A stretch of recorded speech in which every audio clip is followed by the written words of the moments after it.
welcome everybody. Third episode ever of Forged by Fire. I've got an awesome guest they have known for over a decade, and it's actually our birthday week, so happy birthday. Happy birthday. I am exactly 1 year older than this man and a few days. So let's lead in, and then we're going to talk about his story in just a second. My name is Nick Sarnicola. From a really middle-class background, got introduced to entrepreneurship when I was 18, became a millionaire at 25, and on the journey since then, have had every success you can think of and every failure you can think of, every victory and every L that you can take, and everything in between. And the context of Forged by Fire is grabbing people that have gone through hell and made it to the other side, who have won, lost, and won again. Because a lot of people either don't win a first time or they never win a second time. And we got people that come on this show that make it, get their ass kicked, and then go make it again. And that's what we're going to talk about today. So we have Daniel Tzinker, Miami, real estate ass kicker. And let's talk about your story today. How you feeling, first of all, to have a birthday around the corner? My birthday coming on Monday, April 11. And also closing of a record-breaking deal in Armani Casa. It's a branded building in Sunny Isles.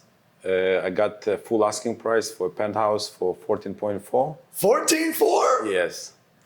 It just brings me, like, every time I sell penthouse, I think of you because you were one of my first tenants in the penthouse in the Caribbean. Yes, so that's how we met. So we met because I was a tenant at one of his clients, and we rented the. And in this 10 years, I have this roller coaster up and down more than once. So 14.4, biggest deal, the biggest commission, biggest deal you've written. Neither. It's a record-breaking deal for this building that just came to the market 20 months ago, and I moved in once my daughter born. My daughter is 20 months. I moved for this building, and I started selling units there, like or 4 line where I live was the first one, then 03 or 1, and finally I kicked the deal of the penthouse. So you don't need any birthday presents. And by the way, I'm closing on Monday one of the 2 penthouses, and I'm launching the second one. So you don't need any birthday presents. You're pretty well taken care of for your birthday now. This one, yes. All right, so let's go back. Originally from Israeli. Grew up in Israel. Grew up there. Get my education here in the States. Yep. I would like to mention Military? Yes, I was in officer academy since high school. Okay. Top graduate, went for military, was project manager. We can speak about it in different episodes because in military, there is no failure. Yeah. You just work hard, execute what the commander give, and the only failure for me was my creativity. Yeah. I bring my creativity. And they don't like that there. Nobody. You see this board? There's a general of the entire thing. Then there's a general of the Navy. Yeah. Then there's a general of your base, young man. Yeah. Then there is a general of your unit, and then you're a little one that you need to execute. I'm like, but there is a better way to execute this one. They said, you don't get it? And they give me the chart in chart. So the only failure can be there that you don't obey. Right. So I learned there to obey even when I... 7 years though. Yes, the officer academy is my high school years. Okay. Then because I graduated top, they give me a visa to study before military. A year, and I went as a project manager, and I was in the... You came over to Miami. How much English did you speak when you came out here? I would say 0. 0. Because I remember the guy who asked me about the exam that proved your English skill. I get nothing out of 200. So he said, don't worry, like we have a school exam, and I did this exam, and they noticed that my English still not there. But he said, you have to start from the beginning. There is no shortcut with the language. Right. Beginner, intermediate, advanced. And I said, because of my financial situation, I said, I have to go to advanced. I had the translator to help me. I said, advanced, if I fail, I go back to basic. Yeah. So they put me in advanced class, and I studied day and night. Literally, and you couldn't work because I don't have work authorization. I work day and night. I went for Costco once to get the rice and I would buy some eggs to get some protein going. But Let's go there. So what is it when you were going to school? You told me that you did 2 years with the school and one didn't speak English when you started, and you had no money because it all went to school. How did you eat? And what did you eat? What did that look like? You just started a second ago. Follow up on that story. all my cash been eaten by the tuition because in Israel tuition is nothing, and here in the States the tuition was 25,000. So I needed to send to the school the whole tuition, so it left me with no money. So I went and bought a bag of rice, and I was cooking rice, and I was cooking 1 or 2 eggs, and sometime once a month I would eat orange. It was $1 per orange. I would eat 1 orange a month for the vitamin C. So every day, rice, Yes, egg. very easy, by the way. And it's scary and beautiful. I don't afraid to go back there. I told my wife, I said, maybe, Ooh. no problem, buckwheat. Buckwheat is the same price. I like buckwheat more. Rice, I have some allergy. Because back then, I only could find rice, but like, I have no fear. And she knows that I'm mean. And Yeah. this way, I think it allows me to march toward failure, sometimes face the failure, not afraid that I will collapse completely. Yep. Because where I can collapse beyond the rice. You're not afraid to go back to where you started, but you know that's not an option. I will bounce back. Yeah.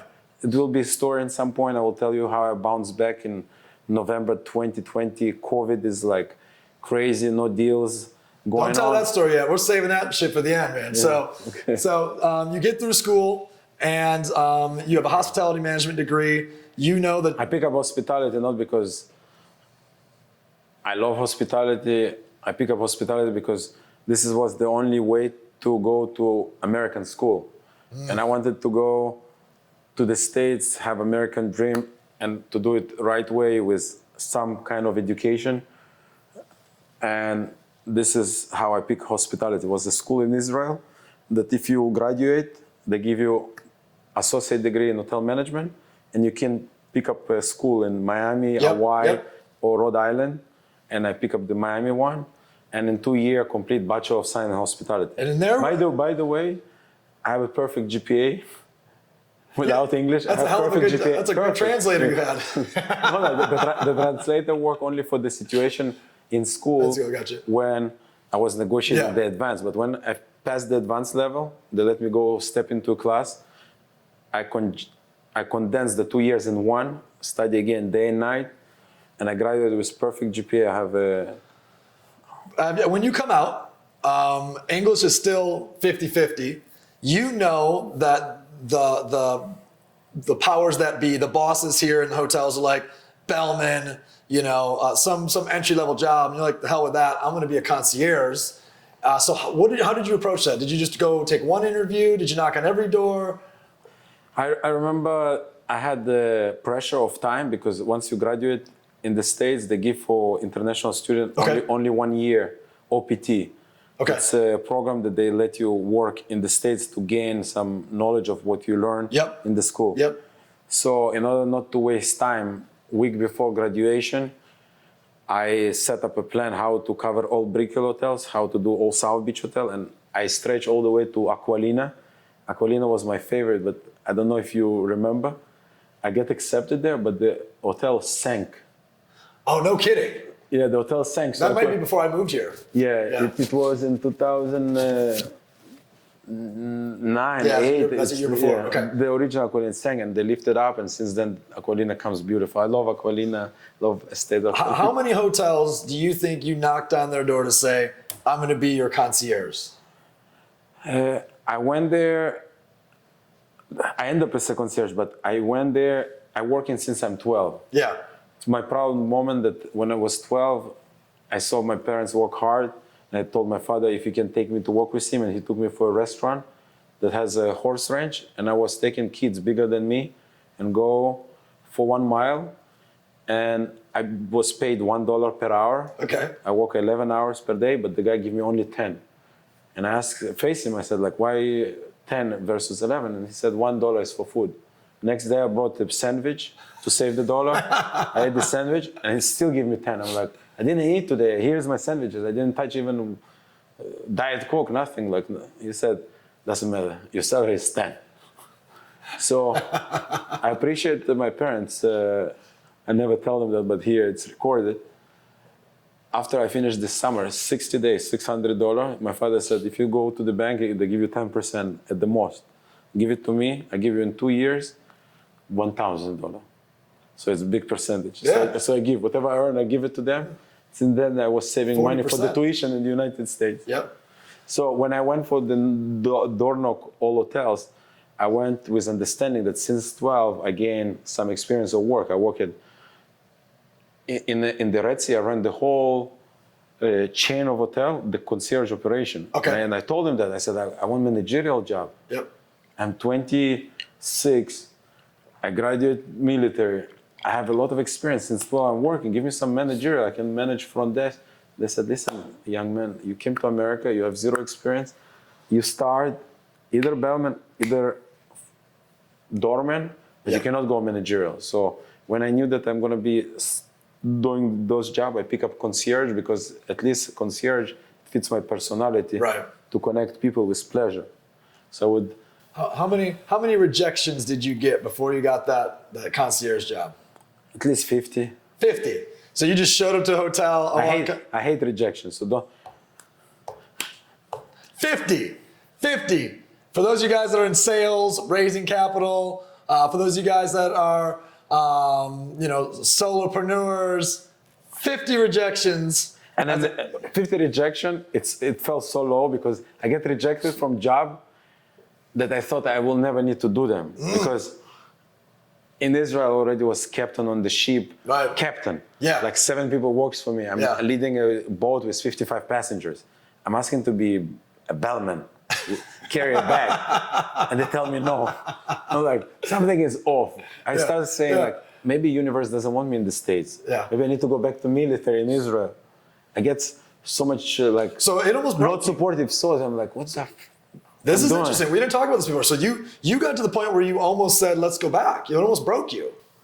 Because I'm always thinking like, I came from no like broken family. I have good family there. Right. I was in military. Yep.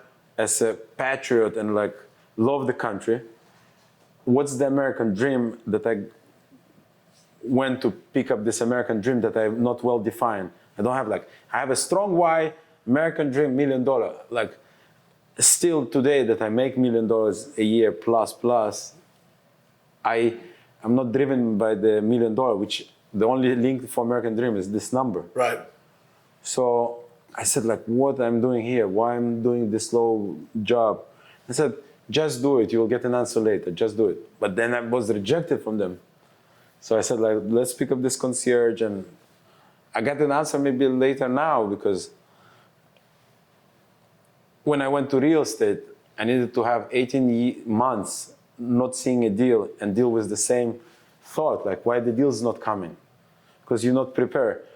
I saw one of your episodes that you say, if you're not getting the results you want, increase the level of your skills, not like level of your bitchiness, like, or level of your begging, or level of your prayer, just like, what skill? Like, they don't answer your phone, dial more often.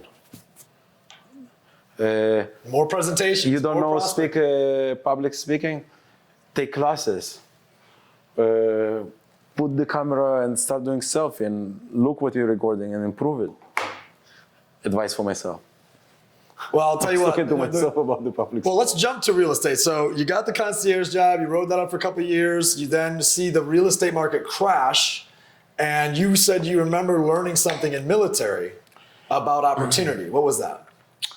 I think I picked up real estate license in 2008 while I was working as a concierge, because I was watching news and they all were about how real estate collapsed in Miami, how mortgage industry collapsed, how they give mortgages with no reason for people, and how teachers and taxi drivers had 5-6 apartments.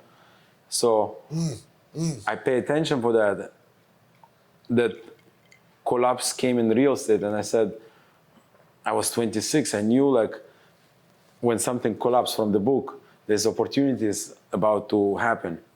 So I took Say the that license. last sentence again. When things collapse, opportunities happen. When things collapse, opportunities happen. And I hated to waste this opportunity. I said, if everybody talks about it, all media outlet talks about it, must be big opportunity coming. So I didn't know how to tap into opportunity, but was logically to go to do the license. When I get the real estate license, I learned the struggle that I'm not the only one. There's 50,000 like me in the street.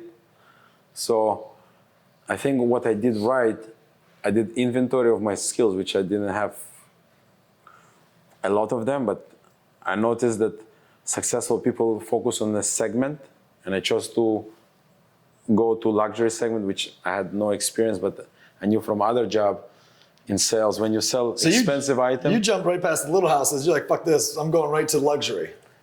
In your mind, in your mind. People explain me logically. You need to go from distress, foreclosure, 4K home that you can afford, for $500,000 home. Then, and I said, no. Like, if I go this way. I say, I don't want to go this way. No. Because with the English, with the basic, intermediate, advanced, I would be still in college. I said it should be like, I didn't want to cut corners on the quality of like jump there. But I said like, you didn't want to waste time either. I didn't want to waste time on like, there is nothing to do with foreclosure, hundreds of sale, to sell luxury. I said, what skills I need to pick to sell a luxury home? And the answer I get in my ears, knowledge of the market. And what's knowledge of the market means? Go know by heart all the back then 5 was a luxury, now it's like 20 plus, $5 million plus by heart. So I told you before, it was no iPhones, it was a flip technology that you could record. The flip cam? Y'all remember the flip cam? So I would take a flip. This is actually recorded on a flip cam, if you guys didn't know that. No, oh, yeah? Yeah. I have it in my drawer. You should put it in a glass case, like commemorize it. So you took your flip cam in 2008, 9, 10. And I would go, Monday I would go condos in south of Fifth. I would go in front of Apogee and I would read it's like 67. I remember the inventory by heart still. That it's 67 units, only 4 floor plans, what's available. Back then was 5 million, now it's 9. So on Tuesday would be open house. I would go for each open house on the Miami Beach area. On Wednesday it would be Aventura. I would go there. It's a stretch. Don't listen for this advice now. I shrank for the level that I live in Armani. So I know by heart Armani, every unit that's on the market, I visited it. Yep. I know off-market opportunity there. And then I stretch my Armani for building nearby the Ritz-Carlton, the Turnberry. Well, let's go back to this first store because and this is a good advice for entrepreneur. If it doesn't work for you, start focusing and shrinking your marketplace versus, oh, I cannot make it in Miami Beach. Let's try the whole Miami. Oh shit, it doesn't happen for me in Miami neither. Let's do Southeast Florida. Oh, I didn't sell any real estate in Southeast Florida. I think I need to do whole Florida. The other way around. So you were laser focused. Laser focused on just knowing everything. I want to bring up a point here because, knowing your story and even spending another hour on it earlier, you're a grinder. Like you fucking grind. Mm-hmm. Like all these folks out there is like, I'm just gonna get a real estate license. Like, yeah, you got the license, but you went and filmed everything about the building. You'd say the words off the sheet of paper into a flip cam, and it was just repetitive, building after building, property after property. And it took you 18 months, I think you said, to knock. The first deal took me 18 months until opportunity appeared. I like this quote, I think it's from Mr. Brown. I'd rather be prepared for opportunity and not to have one than unprepared and opportunity rise here. You were prepared. I was preparing for an opportunity and it came. So a wealthy... But people like, they get the license. Some of them ask me, they text me, they ask me for a coffee. I usually give my time. And unfortunately, 9 of 10 don't follow advice number 1. So they don't go for advice number 2. There's a nice gentleman works with me. His name is Michael Mudrik. He followed most of my advices and he took his career in the first year from 0 to 50 million in sales. Oh, He came prepared. He was working in New York, but he took every advice. Advice number one, learn the market in particular area. He did. Talk about it in the social. He did. Now we don't do flip. Now I have a good content. You can check out my you've Instagram. got fucking awesome content. We have. Awesome content. Thank you so much. Thank you so much. That's really good. We have in-house drone team that they go and they film, and we look at what we film. We try to verbalize what we saw when we film. Try to bring value. Like 2 weeks ago, the sales office of St. Regis Sanials is not ready yet. We filmed 2 weeks ago the site without the building there, without the office. We said it's coming up. This week we're gonna say that it's gonna be 2 towers. And we're gonna keep rolling with the story. Yeah. We take it very seriously.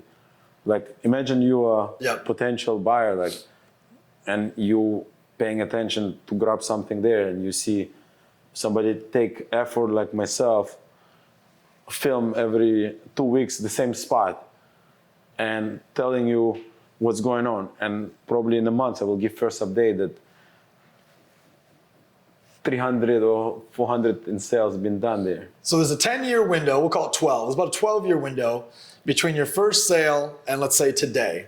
And just like all of us, that have gone through a decade, in any area of your life, there's ups and there's downs, and there's this giant roller coaster of wins and losses. And how you deal with your loss? Like just like the whole attention comes my way. But ooh, no, this is great. Give me an example how you dealt with your last failure. So in business, not in personal, because in personal. So my process is they go into 1 of 3 buckets.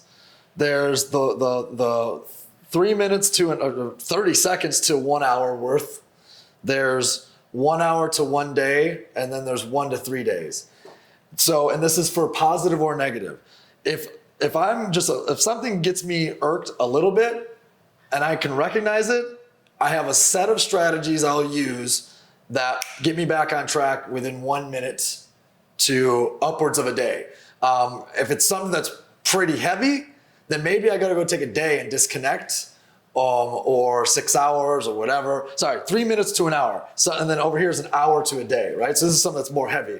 So I might go for a paddleboard if it's heavier. I might go for massage if it's heavier. And if it's life changing, I'm gonna go. For me, it's Big Sur, California, to a certain spot in Big Sur. I'm gonna spend about 48 hours up and down the PCH and meditation points and spots. I'm gonna journal like crazy. So I literally have groupings. This is a world-class. It's whole strategy. Holy moly.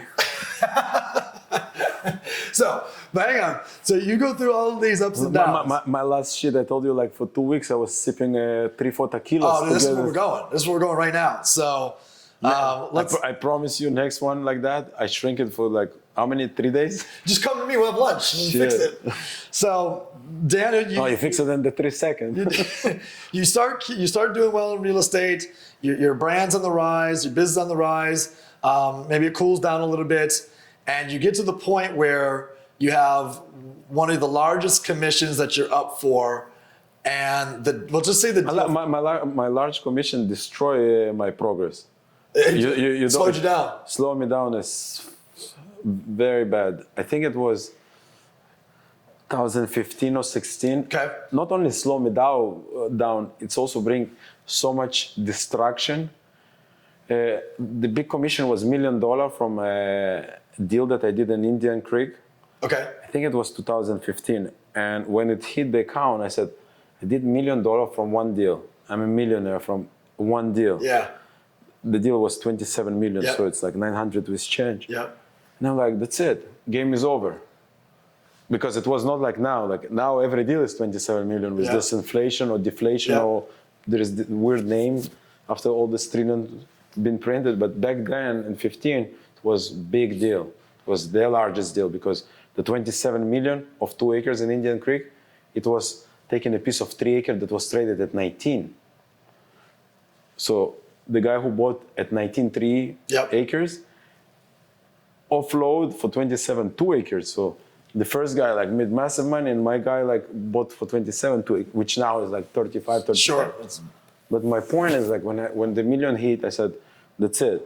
The million come. I achieve my real estate goal to make $1 million. I achieve my American dream. Yep. Like what else? Doesn't feel nothing. So you reached the pinnacle, and it was Which is unfortunately such a low thermostat. We know Sure. this thermostat. Sure. That like we need to raise it all the time. Now it's at 10 and then 100. Yeah, let's like, keep raising that minimum commission that you're making. but it slows me down. Which now what happened to me 18 months ago? One of the commitments is like unstoppable. Take me there. Hang on, take me there. So You don't want to hear like the $1 million made me like. It made me like go out of real estate to sell yachts because I'm a captain. And funny enough, if in 15 I get this million, in 17 I was involved in the largest yacht deal, 100+ million, Larsen Solange, Okay. which was cool deal, but there's obstacles with me being a yacht broker. Then I went for jets. I remember that. And from 15 to 18, when I did this detour, Yep. my wake-up call came from one of the clients who bought 3 lands in Palm Island. Okay. He didn't use me, and I'm like, "What happened? Like, I'm your go-to guy, like for real estate. What happened? You don't use me?" And he said, "You all over the place, and I didn't want to interrupt you with all your jets and yachts." And this I said, "Wow, this was my aha moment. That's it. Now my core real estate business, which I don't know if I found it or it found me, started falling apart. And thank God, like I woke up and I started raising this jet and yachts, which I have the knowledge how to do that. I'm still doing it, but only for a client who buys real estate with me. I will advise them, consult them, bring them in front of the deal and in front of the pro. I know the best guy in the yacht, I know the best guy in the jet, but I will never say that I'm the one to go to. So chasing 2 rabbits, so to speak, you started losing. You also, one of your biggest clients. But logically, I can convince anyone that you be in my shoes. It will be logical to add. You have this billionaire client. He owns the real estate, so you are to go-to guy. He trusts you, but he has the jet and the yacht. Why not to solve all the 3 problems? So it was logical. Made sense. I'm captain. And I know how to fly plane. And you have a concierge. And I'm a concierge. So why I'm not the go-to guy? Why limit myself for real estate? I created sets of stories supporting that I have to expand for that. But then when the result in the bank was showing something different, when the person who in real estate made my first few pennies or bucks tells me I'm transacting real estate with others because you're busy with the yacht and jet, I realized that my stories that were logical were not transforming into my reality. We can rationalize anything, can't we? Whew. Yeah. and thank God. The best salespeople. Simultaneously, in 18, when I was ready to give up on that with this wake-up call, a woman came to my life who is now my wife, who is the mother of my kid, and it also was not supportive to have her and travel for the jets and yacht. It was better to be here because I did brainstorm. I said, okay, what is the product I can sell without traveling a lot? And it came back to the real estate. Back to real estate. And then I said, how we go back to it? I think it was more painful to go back to real estate than start real estate. Even though I didn't see 18 months. Because you're starting over. Yeah, but you're not entitled when you start. And you had that $1 million commission and now you're starting over. So you go for the million, it's not coming because the momentum all lost. When you started, you didn't know that after 18 months, you will have your first deal. You every day wake up for this deal, but 18 months later, you see the result. Here you said, I know what I'm doing, so where is the result? And where is the $1 million? And it didn't come. And the peers that I give them the advice and they follow the advice, now when I ask them like, can I come preview the place? And they said, send us your client proof of cash. And I was offended by that. I said, don't you remember the Daniel the Greatest? Who bring the $30 million buyer for the land? Like, don't you remember this 20 million? You don't know who am I? Like, how come you're there? Because I was entitled, because I'm the greatest. And I was not. I was a beginner with entitlement, that was slap, and the knowledge of the market. And remember, the apogee still was there. Yep. But I needed to update the pricing, update what's been sold in the last year. But it's a beautiful journey. So since 18, I was getting back. 2018, you get And back 20, in the game. and 20, the COVID came. So let's go to November 2020, October, November. So November. you have what's this called, a close relationship where something transpires and you lose the deal. Yes, And it's very emotional because of the relationship. Relationship was there for a decade. Yep. And they were very intimate. Friends. Family, friends, my house, his house, very close. I still will not get an answer what happened, what went wrong. Oh, it's difficult to admit because it drives you crazy when you admit. And he was certain by each reply that he will never sell. He will never sell. He would reason that of his origins, of his no need for the money, of his love for the place, was all perfect reason. And then I had a person who I know for a long time who had a desire to transact in that place. And I said, it's not a possibility unless you see him in person. And to see him in person would take to wait 2-3 days. And what happened, the guy who was wanted to buy it didn't have the 2-3 days. Same day that he approached me, he approached other people and they went and convinced the guy who is not selling to sell. And I didn't have probably the skill to convince the guy who tells me for 10 years he will never sell. And the last 6 months I was asking him every month, let's sell. The market is on the peak, And They did it all behind your back.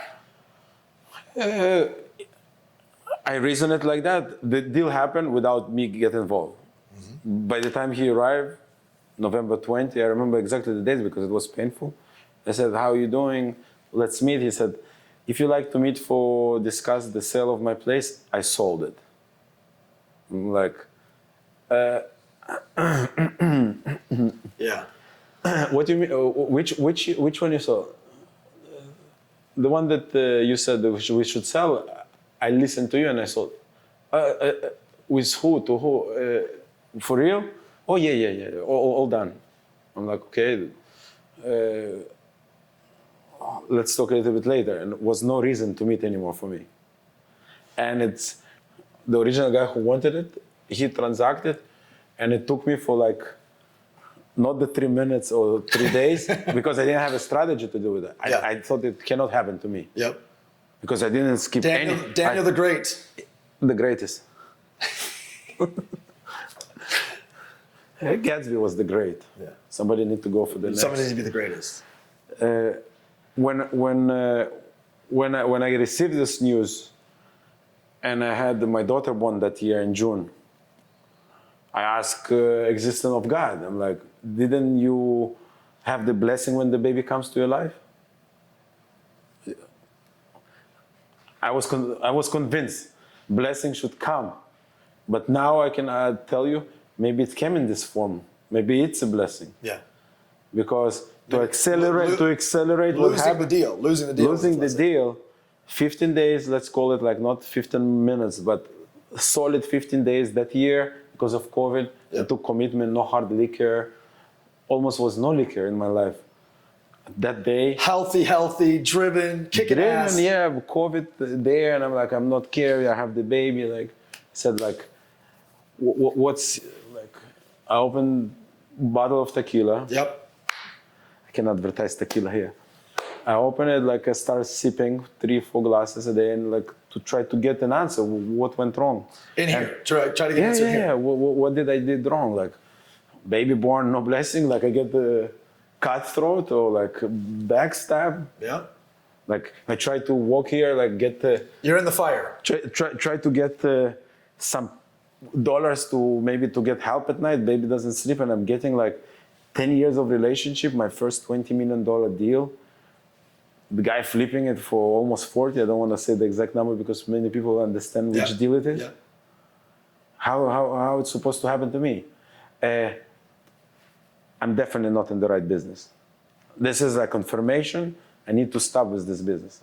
I'm an honest guy. value, honesty, family, and real estate is not the one. I get weird fucking thought. What other thoughts do you have Uh, in that 2 weeks? on the How bad does it get? one day when it get for the worst, next morning was enlightenment. The worst was like, you're not depressing cool enough. You should go very dark. And the darkness come in the form of like, maybe I shouldn't be here because like nothing happens well for me. Like I'm losing it that, and I laugh in the sort like, oh, maybe you jump from the window, like maybe you finish this shit. And I said, no. Like there is some responsibility in this life that like you live for this little daughter. So you go all the way to the point of saying, Like you contemplate. You never had those? I haven't, but You have? I have not, but I'm not? very close to people that have had those thoughts And a lot. And maybe I'm exaggerating. Maybe I'm exaggerating. Well, if it peaked in your head, it peaked in your head, and It was for a second. I didn't like went for a balcony. Sure. I look at the balcony and said, maybe I jump. It peeked its head in there. And when I had this thought, I'm like, what will be the second, like, if I divide like you, strategy 3, I'm like, okay, jumping is not an option. What's in the middle? Keep being depressed. In the middle, you keep sipping.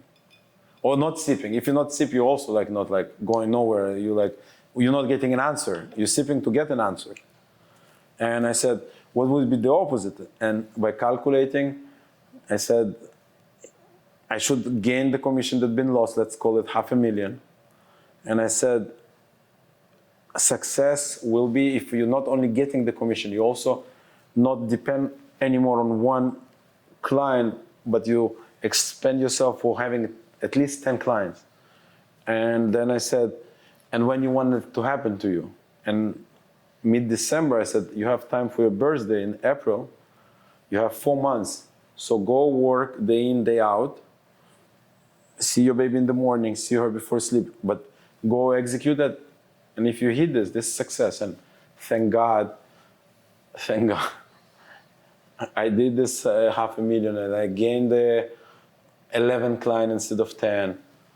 And when I review the goal for next year, I said, not enough to keep raising every year the amount of client, not only important to raise the amount of money, also important to become unstoppable. Yeah. The definition of unstoppable, it's like not to get this $1 million commission and like get weird and like lose focus. detour to selling yacht because you're a captain or because you took 50 flights in Opaloka, sell jets. Oh, like now that I look good, like become model part-time. Like do your real estate skills, polish your skills for the level that never been seen before. Yes.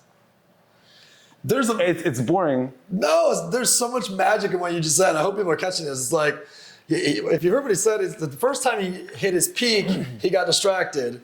This time he said, fuck that. I'm going to double, triple, quadruple, 10 times it down and not get distracted and sharpen this as sharp as I can get it and become unstoppable in what I do. Yeah. That's not vanilla. That's sexy. I wanted Sexy. I wanted to show you like the alarm clock tomorrow is 4:55. Woo! Ooh, and it leads you for the next thing 6 a.m. with a world Gym. class champion coach that will be there at 6 a.m. to tell me what I should do, and I don't listen to my mind. I want to touch a Wim Hof method that I practice today here in Sacred Space. I practiced it for the last 2 years. I merge myself to ice after breath work, and I do that to get mental presence. Yeah. To get mental presence. Yeah.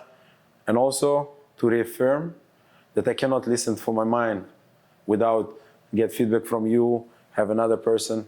I don't believe my own mind 100%. I always like ask people nowadays, if I have this goal, is it normal? If I do this... You have feedback loops. Yes. I do feedback loops. Well, you're savage. In a good way. The 6 a.m. coach, unfortunately, like he pushed me for something that like my wife said, like, I think it's too much. When I finished the 6 to 7 a.m., supposed to go home and have a breakfast by 8. Now we push the breakfast with the wife for 9 because my breakfast nowadays is 1 hour elliptical. Sometimes you got to eat that elliptical for breakfast, bro. He said, like, you want abs like Nick Sarnicola? I'm like, yeah. He said, your breakfast is 200 floors. I can show you a screenshot. Show me this afterwards, for sure. To let everyone see it. Every freaking day, 200 floors. I have to recap something for everybody because when you think of the show's Forged by Fire, right? And here you are killing it in real estate, $1 million commission.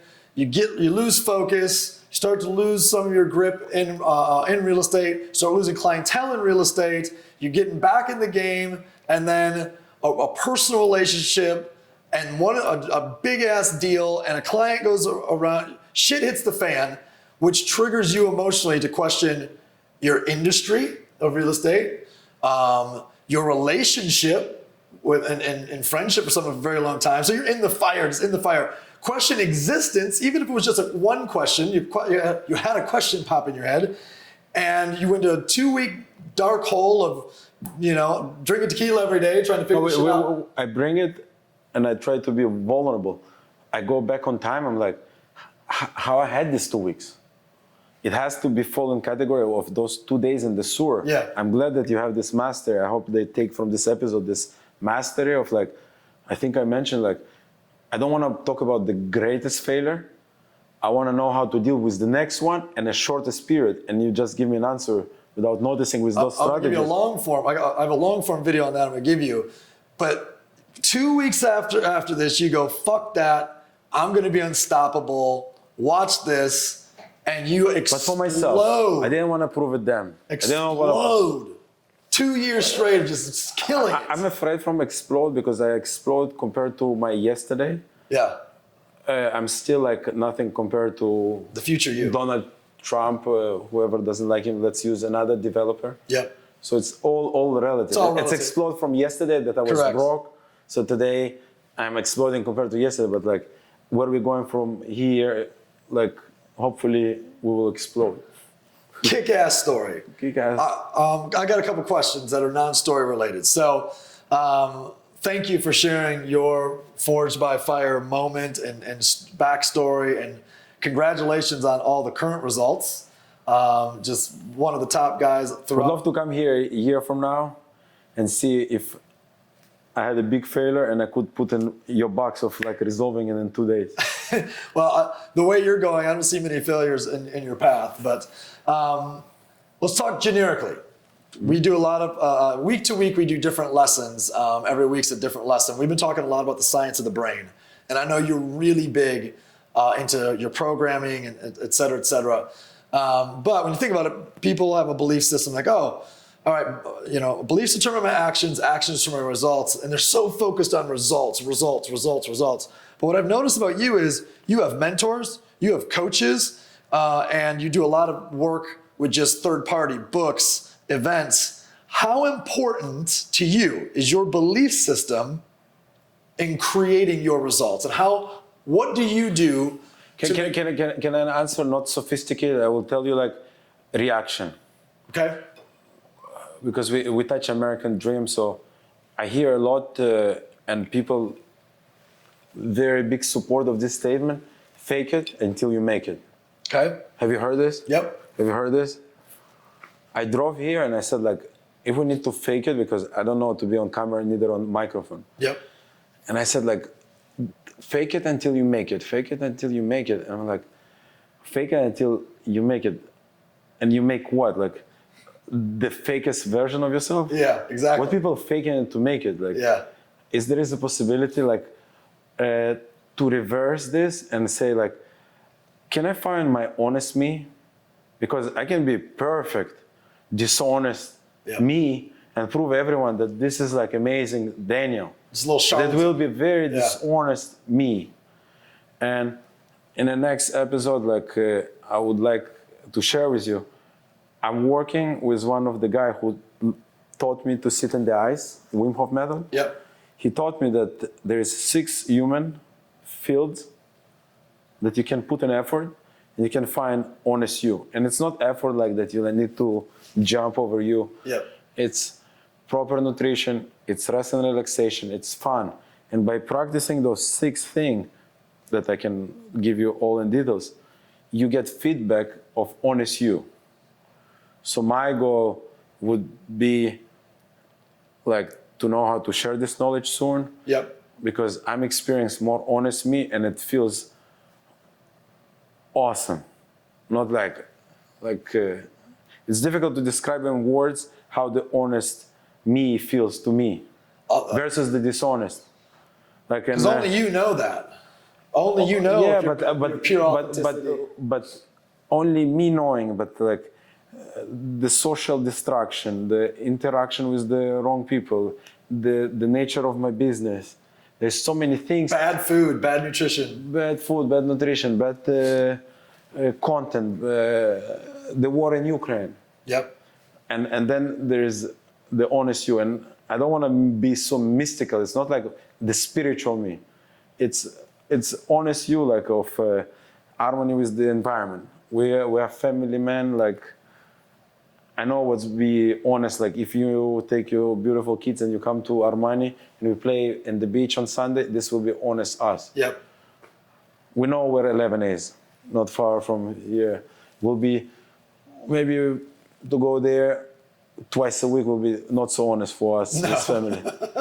Which I have nothing bad about that. Sometimes when the whales of the Bitcoins come and even the mayor of the city comes there, we can be there to listen for the hip hop 50 Cent star and to be a superstar, like have a few La Crocs. So you follow. So I didn't know you were this funny, by the way. You're actually really funny. I wish I can develop this skill, but the guy said, why you would like to develop it? I'm like, maybe I can monetize it. And he said, not everything that you're good at, you need to try to monetize it, because but when you're gonna try to monetize it, you will lose the goodness of it. Yeah. Like, no, you're closet funny. Like you hold a strong poker face. Your delivery is good.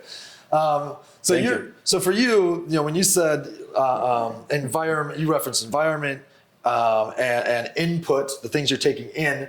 Let's call those references, right? And those references are creating your belief system.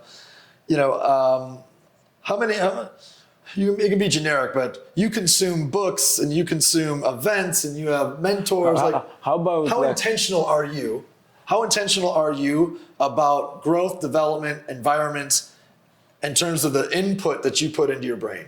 Let's put myself on the spot. You said I have consumption of books. Yep. I will read what I have on my audibles.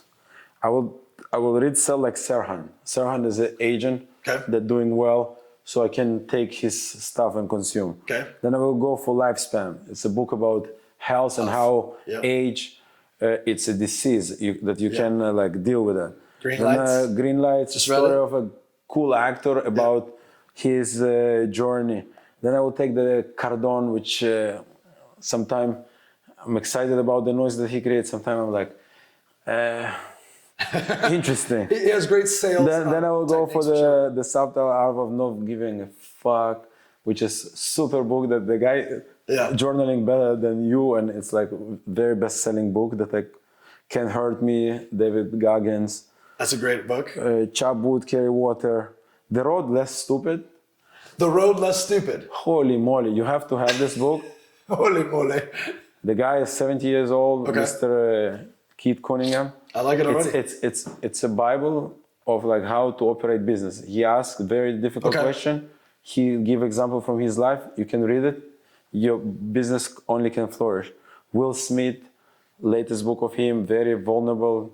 The guy shows that he's a coward. He saw his mother get kicked by his father, beloved father.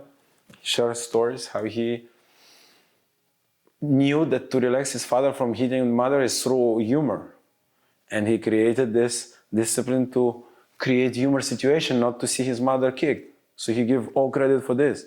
Interesting. Karma, Sadhguru, this is what I'm reading. So what's Magic of Surrender. So how much is those books sounds like I try to improve myself? Does it answer your question? It answers mine. Very intention. I think you should see me in person. What I do is the ice exposure. It's a gradual ice exposure. it will blow your mind away. And I was first Send me a student. video. Oh, send me a video. I said it's 5 minutes away from you. I want you to come there, and I think you will be Is that become anatomy?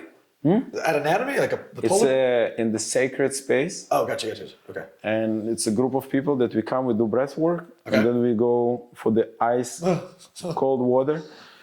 People who have worse reaction to that when they expose themselves, but then your emotions. Sure. I would imagine your endorphins are flying. All right, so wrapping this up or winding it up, your story is freaking unbelievable. Came here, didn't speak a word, barely spoke any English, knocked on 50 hotel doors, first real estate deal, knocks it out of the park, goes through hell, kills it with $1 million commission, gets distracted, loses it, his place in the real estate world, has that fire which forges you into the success story that you are now. Came here for the American dream. I love your story because there's so many lazy ass Americans. It's crazy to me, right? It's like there's so many lazy ass Americans. Why? I don't know, because you know what? Because they don't know what hard is. They don't know what pain is. They don't know how bad it could be. And who lay out easy life for them? Who did? Who laid out that life for them? I think in their early years, it's a byproduct of their parents, in my opinion, right? So in their early years, but once you get old enough, let's say you're an adult, it's your responsibility. Like you knew what you wanted. And why they take the easy path? What's your assumption? They lack a desperate reason why to change. They lack a desperate reason why to change, and then a belief that even if they do have that reason why, that they actually can do it.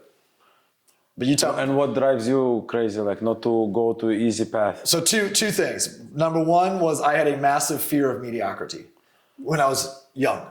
So I would look around like, there's no way I will ever do this, end up here, live this life.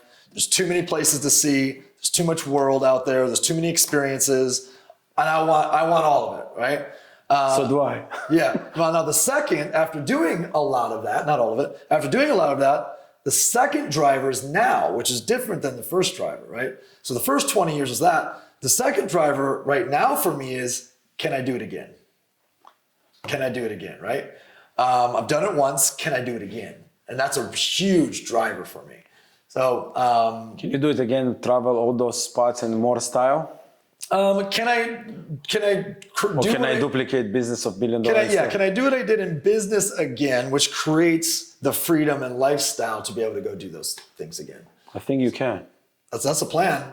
That's the plan. I'm certain you will. That's the driver now. Yeah. Do you notice any distraction on the way that repeat itself? I mean, I'm a different me than I was last time, right? So, yeah, but yes, I mean, there's always things that We live in Miami. There's a lot of distraction here. Yeah, there's little things that will always pop up, but I'm definitely a different version of me, much more self-aware, and much more peaceful. And my leadership style is extremely different, right? I used to lead like a general, my number one value is to lead with love. Lead with love, lead with love, lead with love. I'm on purpose, I lead with love. Those are my two top values. Where before I was about results. And that's the general that everybody got. How long you do lead with love? How long? How long you been leading with love? I like that, by the way, because all action that we take, they come either from love or fear. Yep. Fact. So my first run There's was not fear. 3, 2. My first love run was or fear. Yeah, my first run was fear, right? Fear of mediocrity. I even said it, right? Fear of mediocrity. And I got results. I got lots of results. So to answer your question, that shift began 5 years ago.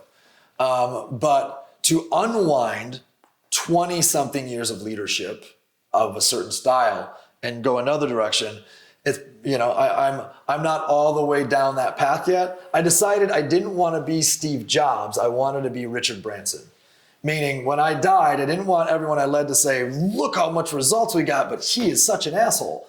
Like nobody likes Steve Jobs when you read anything about him that worked with him, but he got world-changing results. And then Branson, he gets great results and everybody loves him, right? So there's a dichotomy here that is possible. You know, you don't have to be, you know, for me, I didn't have to be so hard and so focused and so driven to repel people to get results. I can do it the other way as well. So we are out of time, but I want to thank you. Closing thoughts from you. Anything you want to say to them? Closing thoughts. Anyone who's watching. I would like to say thank you for bringing me here, and probably to thank on behalf of the listeners that you take the time. And I think what you're doing with that, you're paying back for all your successes, and you have the next gen foundation that you want the young leaders to break through. And God willing, they will get the message that I think by you achieving now a new result by leading by love, I need to find a way how to help you with that. Because if they're going to see result that been achieved by leading by love, they'll say, fuck to be the general and lead by the fear. Yeah. He was a good example for leading by love. And if it will happen, it will be great. Hopefully someone from there, from the other side, will tell us a story that he leads from love from now on. Yeah. And he gets results, and we can learn from him and we lead with love more. I agree. Where does everybody find you? Instagram, my Daniel Tzinker. I put everything we do there. His videos are amazing. His properties are amazing. He's amazing. His family's amazing. I'm so glad that you joined us today. Thank you so much. The podcast Forged by Fire is brought to you by Next Generation Entrepreneurs. Next Gen, it is a charity that teaches high school kids and college kids entrepreneurship. And we're currently moving it all online so we can go global. If you liked anything you heard today, make a donation. Go to thenextgen.org or supportnextgen.com, either one. Donate $50, donate $100, help us teach kids entrepreneurship. Thank you so much. Episode 3 complete. Happy birthday. Let's rock.